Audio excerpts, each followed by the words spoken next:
तो स्वागत है एक नवा विडियो में। हवे अपने आ विडियोनी अंदर जोईशुं के जे डिप्लोमा एडमिशन जे C2D माटे 2025-26 ની અંદર જે ઘણા બધા લોકોને જે છે એમને નવું ફોર્મ જે છે ભરવાનું હતું એ લોકો જે છે બાકી રહી ગયા હતા। ઓકે, તો જેમને પણ ધારો કે નવું ફોર્મ ભરવાનું હોય અને જેમને પણ રાઉન્ડ 3 માં ભાગ લેવાનો હોય, જેમને ધારો કે આગળ ફોર્મ ભરેલું હોય એ લોકો પણ આની અંદર રાઉન્ડ 3 માં ભાગ લઈ શકશે અને જેમને પણ હજુ ધારો કે ફોર્મ નથી ભર્યું, બાકી રહી ગયું છે, તો એ લોકો પણ જે છે આ ફોર્મ ભરી શકશે। ઓકે, આમાં તમને ગવર્મેન્ટ અને ગ્રાન્ટીન એડ કોલેજમાં તમને એડમિશન જે છે મળી જશે। ઓકે, તો એની આપણે જે ડિટેલ્સમાં જે ચર્ચા છે આપણે વિડીયોમાં કરવાના છે, તો વિડીયો તમે પૂરો જોજો તો તમને એમાં ખબર પડી જશે। ઓકે, તો આ જે છે એ રાઉન્ડ 3 છે। ઓકે, રાઉન્ડ 3 માં તમે નવું ફોર્મ પણ ભરી શકશો અને જેમને આગળ ફોર્મ ભરેલું છે એ લોકો પણ આની અંદર ભાગ લઈ શકશે। ઓકે, તો ઘણા બધાને પહેલાં તો પ્રોબ્લેમ એ છે કે ધારો કે અમે આગળ ફોર્મ ભરેલું છે એ લોકો આમાં ભાગ લઈ શકશે કે નહીં, તો એ પણ આની અંદર ચોઇસ ફિલિંગ કરી શકશે। જેમને આગળ ફોર્મ ભરેલું હોય એ લોકો પણ, જેમને ધારો કે હજુ ફોર્મ જ નથી ભર્યું એ લોકો ફોર્મ પણ ભરી શકે છે અને એ લોકો પણ આની અંદર ચોઇસ ફિલિંગ કરી શકશે। બીજી વસ્તુ એ છે કે આ જે રાઉન્ડ 3 છે એ ઓનલી ફોર ગવર્મેન્ટ અને ગ્રાન્ટીન એડ કોલેજ આ બંને માટે છે।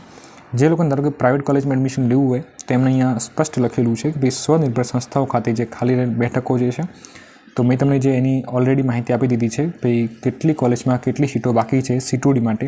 ઓકે, એ વિડીયો મેં બનાવેલો છે, એમાં તમને PDF મેં આપી છે, તો એની અંદર જે છે તમને બધી ખાલી સીટની માહિતી છે કે ભાઈ કઈ કઈ કોલેજમાં કેટલી સીટો ખાલી છે। જેને ધારો કે પ્રાઇવેટ કોલેજમાં એડમિશન લેવું હોય તો એમને આ કોઈ પણ હાલ પ્રોસેસ કરવાની જરૂર નથી, એમને સીધો પ્રાઇવેટ કોલેજનો કોન્ટેક્ટ કરવાનો રહેશે। કે જેમને પ્રાઇવેટ કોલેજમાં એડમિશન લેવું છે એમને, જેમને ગવર્મેન્ટ અથવા ગ્રાન્ટીન એડ કોલેજમાં એડમિશન લેવું છે એમને જે છે આ વિડીયોમાં હું જે તારીખ અહીંયા જે કહું છું એ તારીખ મુજબ તમારે જે છે પ્રોસેસને ફોલો કરવાની છે। ઓકે, તો અહીંયા હવે આપણે જોઈએ કે ભાઈ પહેલાં તમારે જે છે કે ભાઈ નિયમ 20 મુજબ ખાલી બેઠકોની યાદીની પ્રસિદ્ધિ એ ઓલરેડી આવી ગઈ હતી। PDF આપણે જે ખાલી સીટની PDF એ 27/6ના રોજ આવી ગઈ છે। ઓકે, હવે અગાઉ રજિસ્ટ્રેશન કરાવેલ ન હોય તેઓ માટે ઓનલાઈન રજિસ્ટ્રેશનની કાર્યવાહી, મતલબ જેમણે ધારો કે આગળ હજુ ફોર્મ ભર્યું નથી, ઓકે, અને ધારો કે બાકી રહી ગયા હોય અને ખબર ના હોય તો એ લોકો જે છે 30/6 થી 14/7 સુધીમાં ફોર્મ ભરી શકશે। ઓકે, તો તમારી પાસે જે છે અહીંયા આટલો ટાઈમ રહેશે। ઓકે, મતલબ તમને તમારી પાસે જે છે એ 14 થી 15 દિવસ તમારી પાસે છે, તો 30/6 થી આ ફોર્મ સ્ટાર્ટ થશે। ઓકે, અને 14/7 સુધીમાં એ ચાલશે। ઓકે, 14 જુલાઈ સુધીમાં તમારું જે છે આ તમે નવું ફોર્મ C2D માટે ભરી શકશો। જેમને આગળ ફોર્મ ભરેલ છે એમને અલગથી ફોર્મ ભરવાનું જે છે ફોર્મ ભરવાની જરૂર નથી।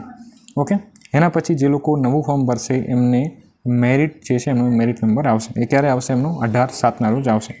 આ બધું જેમ જેમ આવશે હું તમને સમજાવતો જઈશ એટલે તમારે ટેન્શન કરવાની જરૂર નથી। હવે કહેશું કે આની અંદરમાં ચોઇસ ફિલિંગ કઈ રીતનું કરવું એ બધું હું તમને જે છે જેમ જેમ તારીખ મુજબ પ્રોસેસ થશે એમ હું તમને સમજાવીશ। ઓકે, એટલે ટેન્શન કરવાની જરૂર નથી। ઓકે, એના પછી તમારે જે છે જે લોકો નવું ફોર્મ ભરશે એમનું જે છે રેન્ક આવી જશે, મેરિટ નંબર આવી જશે એટલે કે 18/7ના રોજ।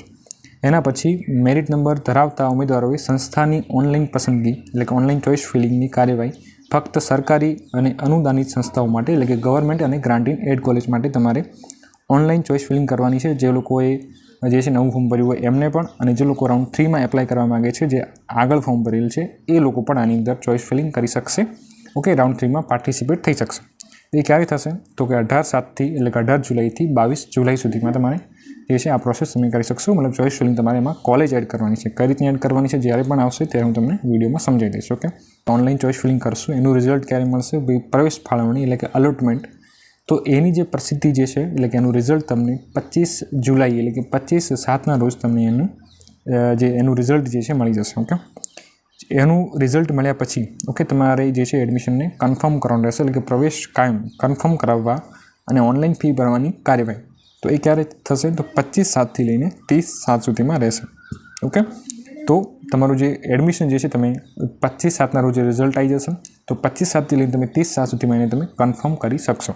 ઓકે, આ જે છે એ 30/7 સુધીમાં તમારું એડમિશન કન્ફર્મ થઈ જશે। ઓકે, તમારી પાસે એડમિશન લેટર આવી જશે અને તમારે સીધું કોલેજમાં જવાનું છે। ઓકે, તો આ રીતની જે છે તમારે એડમિશનની પ્રોસેસ રહેશે C2D માટે। ઓકે, તો જેમણે પણ હજુ ધારો કે નવું ફોર્મ ના ભર્યું હોય એ લોકો 30/6થી ભરી શકશે। ઓકે, તો જેવી 30 તારીખ આવશે ત્યારે તમારું રજિસ્ટ્રેશન જે છે સ્ટાર્ટ થઈ જશે। તમારે જે છે ફોર્મ ભરવાનું છે। ફોર્મ કઈ રીતનું ભરવાનું છે અને મેં વિડીયો ઓલરેડી બનાવેલો છે। ધારો કે તમને જો હજુ ફોર્મ ભરતા નથી આવડતું અથવા એમાં ખબર નથી પડતી કે કઈ રીતની માર્ક્સ એન્ટ્રી બધું હોય છે, તો માર્ક્સ એન્ટ્રીનો પણ આપણે વિડીયો બનાવેલ છે। તમે ધારો કે ફોર્મ નથી ભરતા આવડતું તો તમે આ નંબર પર મેસેજ કરી શકો છો, તો અમે પણ તમારું જે છે ફોર્મ ભરીને આપી દઈશું। તમારે જે પણ અહીંયા ચાર્જ હશે એ આપવાનો રહેશે। ઓકે, અને ઘણા બધા તમે જોશો ભાઈ રાઉન્ડ 2 પછી તો ઘણા બધાને જે એડમિશન જે છે આ જે પ્રમાણે પ્રોસેસ ફોલો કરીને તમને એડમિશન જે છે ઇઝીલી મળી ગયું છે. તમે એમાં કોમેન્ટ પણ જોઈ શકો છો, તમને આઈડિયા આવી જશે. ઓકે, તો આ રીતનું તમારે જે છે એ C2Dમાં એડમિશન લઈ શકશો. અને ખાલી સીટની PDF ખાસ જોઈ લેજો કે ભાઈ કેટલી કોલેજમાં કેટલી સીટો બાકી છે, તો તમને ખબર પડશે કે ભાઈ જે ગવર્મેન્ટ અને ગ્રાન્ટ ઇન એડ કોલેજમાં કેટલી સીટો બાકી છે. ઓકે, તો જેમ પ્રોસેસ આવશે હું તમને વિડીયોમાં પણ સમજાવીશ. અને ફોર્મ તમારે જે છે એ ભરી દેવાનું છે. જેમ ધારો કે જો ડોક્યુમેન્ટ બાકી હોય તો ડોક્યુમેન્ટ કઢાવી દે. બીજો એક પ્રોબ્લેમ અહીંયા એ છે કે ઘણા બધાને જેમ કહેશે કે અમારે ITI જો ધારો કે ચાલુ છે સેકન્ડ યર અને એમનું હજુ એક્ઝામ પણ પતી નથી ને એમનું રિઝલ્ટ પણ હજુ મોડું આવશે ઓગસ્ટમાં કેવું, તો એ લોકો જે છે અહીંયા ફોર્મ ભરી શકશે નહીં. તમે જે છે કાં તો આવતા વર્ષે તમે જે છે ફોર્મ ભરી શકશો. ઓકે, કેમ કે આ ત્યાં સુધીમાં તમારે જે છે આ જે 30/7 સુધીમાં તમારે જે આ રિઝલ્ટને બધું આવશે, ફોર્મ ભરવાનું લાસ્ટ ડેટ તો 14 છે. ઓકે, 14/7, તો ત્યાં સુધીમાં તમારું જે રિઝલ્ટને બધું ના આવે તો તમે ફોર્મ ભરી શકતા નથી. ઓકે, C2D માટે તમે જે છે આવતા વર્ષે ફોર્મ ભરી શકો છો. ઓકે, C2Dની અંદર એડમિશન લેવું છે તો ધારો કે જો તમારે ધોરણ 10 પછી એડમિશન લેવું છે તો તમે ધોરણ 10 પછીનું ફોર્મ જે છે ભરી શકો છો. ઓકે, તો આ રીતની તમારી જે છે પ્રોસેસ રહેશે.